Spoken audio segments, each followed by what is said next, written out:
Now, this is a very un-TED-like thing to do, but let's kick off the afternoon with a message from a mystery sponsor. Dear Fox News, it has come to our unfortunate attention that both the name and nature of Anonymous has been ravaged. We are everyone and we are no one. We are anonymous, we are legion. We do not forgive, we do not forget. We are the face of chaos. Anonymous, ladies and gentlemen, a sophisticated group of politically motivated hackers who have emerged in 2011. And they're pretty scary. You never know when they're going to attack next, who, or what the consequences will be. But interestingly, they have a sense of humor. These guys hacked into Fox News' Twitter account to announce President Obama's assassination. Now, you can imagine the panic that would have generated in the newsroom at Fox. What do we do now? Put on a black armband or crack open the champagne? And of course, who could escape the irony of a member of Rupert Murdoch's News Corp being a victim of hacking for a change? Sometimes,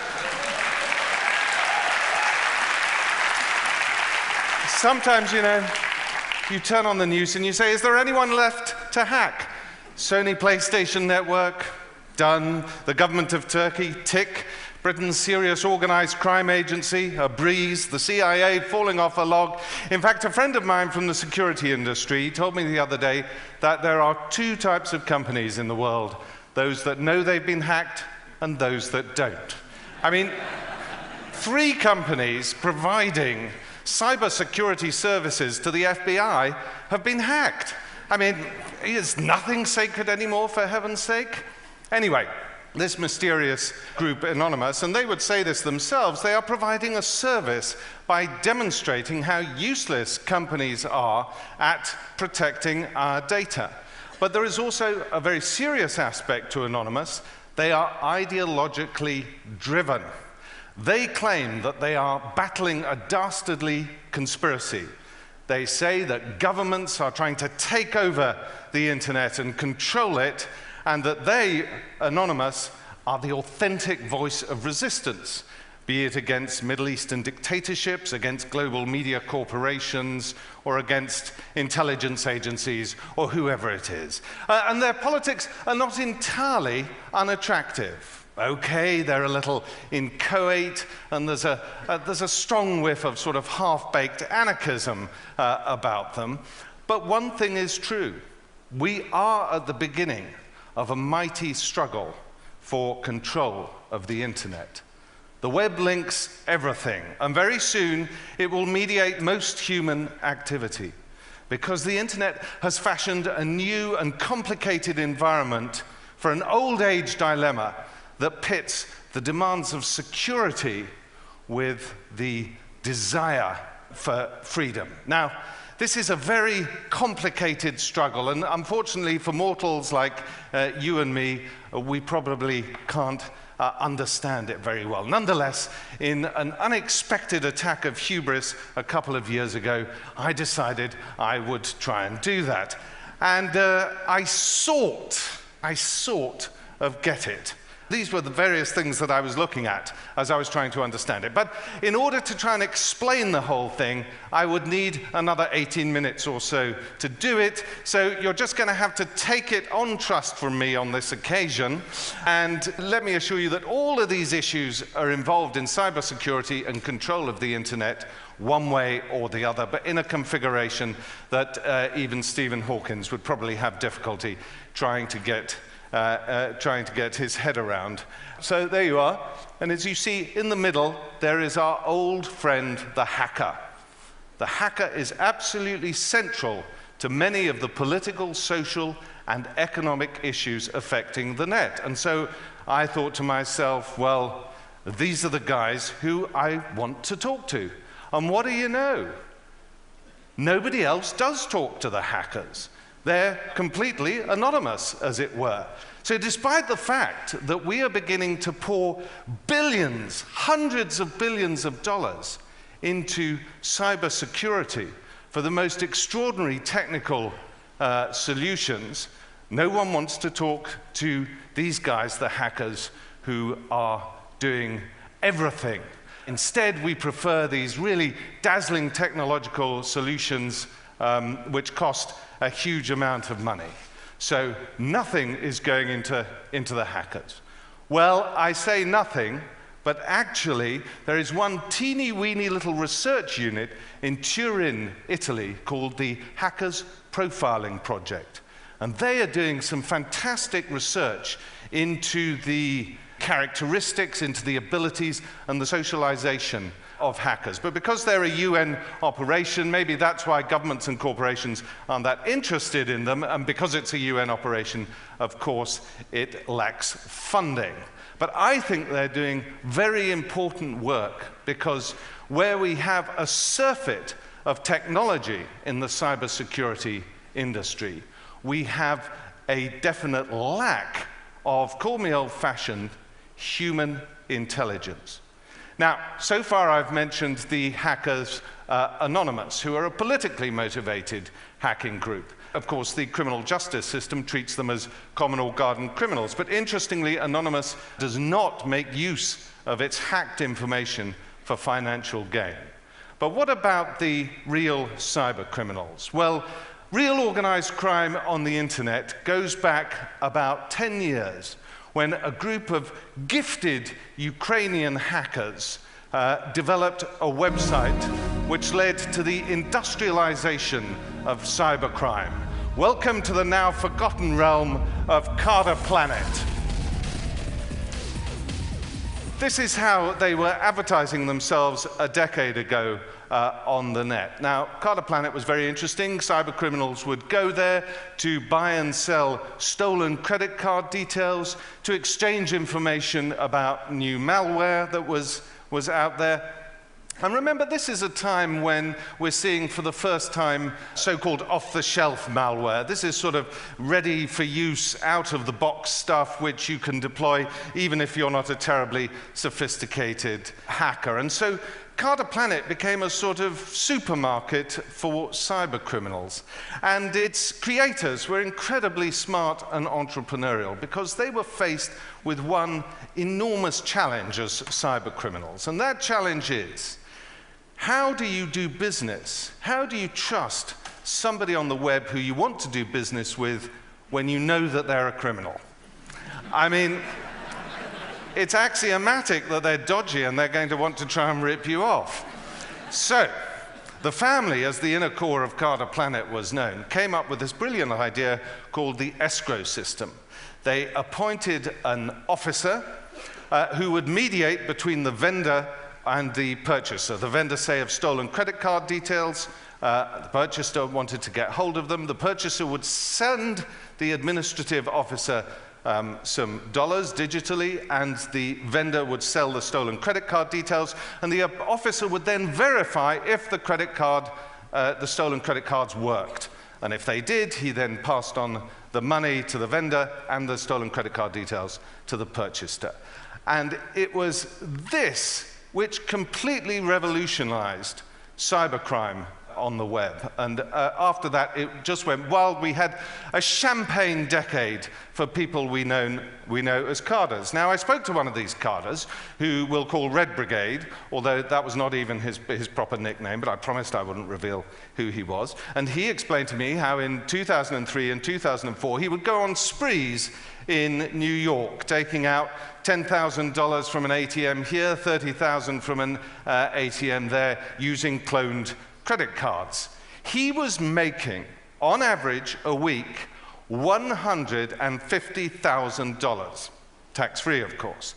And he said that he had so much money stashed in his Upper East Side apartment at one point that he just didn't know what to do with it, and actually fell into a depression. But that's a slightly different story. which I won't go into now. Now, the interesting thing about Red Brigade is that he wasn't an advanced hacker. He sort of understood the technology, and he realized that security was very important if you were going to be a carder, but he didn't spend his days and nights bent over a computer, eating pizza, drinking Coke, and that sort of thing. He was out there on the town having a fab time enjoying the high life. And this is because hackers are only one element in a cyber criminal enterprise. And often they're the most vulnerable element of all.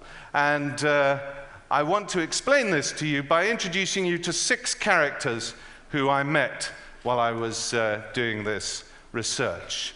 Dmitry Golubov, aka Script, born in Odessa, Ukraine in 1982. Now, he developed his social and moral compass and the Black Sea port during the 1990s. This was a sink or swim environment where involvement in criminal or corrupt activities was entirely necessary if you wanted to survive. As an accomplished computer user, what Dmitry did was to transfer the gangster capitalism of his hometown on to the World Wide Web.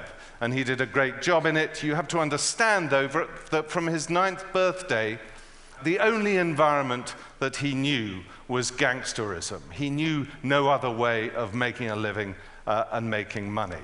Then we have Renukant Subramaniam, aka Jilzy, founder of Dark Market, born in Colombo, Sri Lanka. As an 8-year-old, he and his parents fled the Sri Lankan capital because Sinhalese mobs were roaming the city looking for Tamils like Renu to murder. At 11, he was interrogated by the Sri Lankan military, accused of being a terrorist, and his parents sent him on his own to Britain as a refugee seeking political asylum. At 13, with only little English and being bullied at school, he escaped into a world of computers where he showed great technical ability, but he was soon being seduced by people on the internet. He was convicted of mortgage and credit card fraud, and he will be released from Wormwood Scrubs jail in London in 2012. Matrix 001, Matrix 001, who was an administrator of Dark Market, born in southern Germany to a stable and well-respected middle-class family. His obsession with gaming as a teenager led him to hacking, and he was soon controlling huge servers around the world where he stored his games that he had cracked and pirated.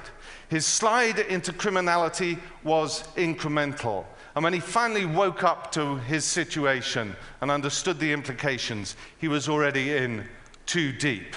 Max Vision, aka Iceman, mastermind of Carder's Market, born in Meridian, Idaho. Max Vision was one of the best penetration testers working out of Santa Clara, California in the late 90s for private companies and voluntarily for the FBI. Now, in the late 1990s, he discovered a vulnerability on all US government networks. And he went in and patched it up because this included nuclear research facilities, sparing the American government a huge security embarrassment. But also, because he was an inveterate hacker, he left a tiny digital wormhole through which he alone could crawl, but this was spotted by an eagle-eye investigator, and he was convicted. At his open prison, he came under the influence of financial fraudsters, and those financial fraudsters persuaded him to work for them on his release. And this man with a planetary-sized brain is now serving a 13-year sentence in California. Adewale Taiwo, aka Freddie Bibi, master bank account cracker from Abuja in Nigeria. He set up his prosaically entitled news group, bankfrauds@yahoo.co.uk, before arriving in Britain in 2005 to take a master's in chemical engineering at Manchester University.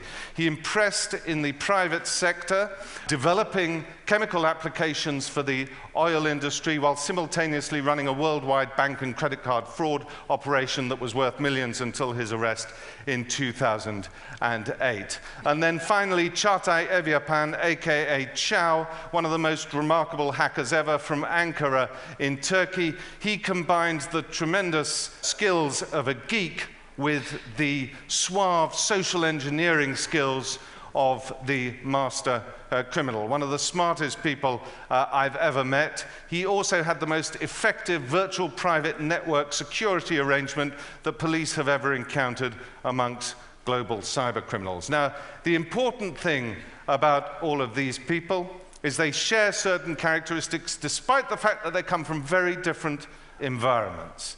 They are all people who learned their hacking skills in their early to mid-teens. They are all people who demonstrate advanced ability in maths and the sciences. Remember, when they developed those hacking skills, their moral compass had not yet developed. And most of them, with the exception of Script and Chow, well, they did not demonstrate any real social skills in the outside world, only on the web. And the other thing is the high incidence of hackers like these who have characteristics which are consistent with Asperger's syndrome. Now, I discussed this with Professor Simon Baron-Cohen, who's the professor of developmental psychopathology at Cambridge, and he has done path-breaking work on autism and confirmed also for the authorities here that Gary McKinnon, who is wanted by the United States for hacking into the Pentagon, suffers from Asperger's and a secondary condition of depression. And Baron-Cohen explained that certain disabilities can manifest themselves in the hacking and computing world as tremendous skills, and that we should not be throwing in jail people who have such disabilities and skills because they have lost their way socially or been duped.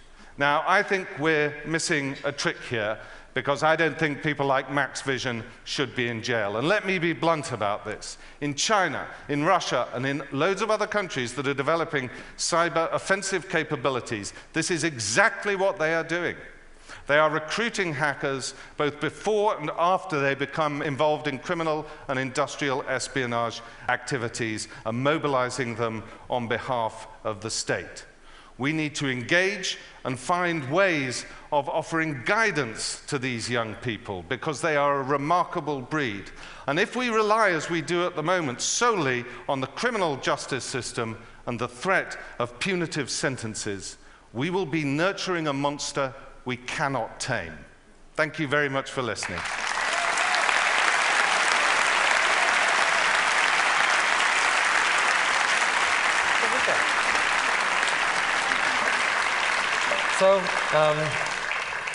So your idea we're spreading is hire hackers. How would someone get over the kind of fear that the hacker they hire might preserve that little teensy wormhole? I think to an extent you have to understand that it's axiomatic among hackers that they do that. They are, they're just relentless and obsessive about what they do. But all of the people who I've spoken to who've fallen foul of the law, they have all said, please, please give us a chance to work in the legitimate industry. We just never knew how to get there, what we were doing. We want to work with you. Okay, well, that makes sense. Thanks a lot, Misha.